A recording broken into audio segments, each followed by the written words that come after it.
Hey there, I'm Dolores and welcome to Affinity Designer Weekly Fundamentals. This is lesson ADF-029 and today we're recoloring artwork efficiently. Recoloring allows you to explore variations without rebuilding designs. This is an important step in collection development. For this short lesson, we're going to be taking a look at recoloring objects as quickly as possible. This I did not have global colors set, so there is no quick way to change my different objects that I've created here, but I'm going to show you some methods that you could use to get that done. One of the things I like using is these selection options here. So if I wanted to change this object, but I also wanted everything that's in that color to be changed, I could say select fill color and it selects everything that was colored with that particular color. So this is one of the quick ways to change color. I could go in here and I could make the change that I want. Let's say I wanted that one to have been just a little wee bit darker. So that's a really fast way to make selections and make changes. Another method that I use is to use the layers palette to select multiple objects. So let's say I wanted to change this flower and this butterfly to be a different color. I can select them here in the layers panel. Then I could change the color. And as you can see, it changes it everywhere. This is a repeat pattern that uses a symbol. You can see that I can change the color completely if I want to. I could change it to, let's say, this turquoise blue, and I've done that everywhere that that color occurs in the layout. Now these leaves may not be the color that I want them anymore because now it's too close to that butterfly shape. So again, I could select one of the objects that's a color that I want to change and then go to select same. We're going to do same fill color. So it'll select all the leaves in that color. And here I could change that. So that's one of the ways you can change color. Another method you can use to change colors is to apply an overlay. So if we have this object selected and it's in a group, which is really great, there are a couple ways that I can change the color.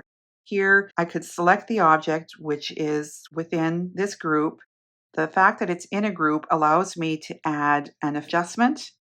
And the adjustment that I would use would be this recolor adjustment. When I tap on it, you'll see that these controls come up. I can change the color of the object by simply sliding or moving this hue adjustment if that's the way I want to do it. I could also change the saturation of it here by dragging, and I'm not sure why it's glitching like that and doing the half.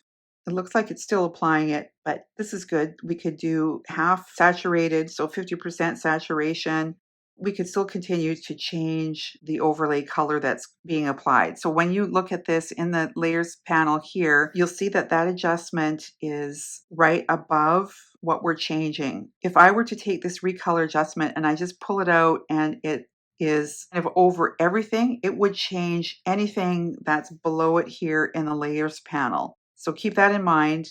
The reason it was working just on that flower was because it was right within that group. So that's one of the other methods that you can use. I'm going to delete that layer. So I'm swiping to the left. I'm going to delete. I'm going to show you the last method.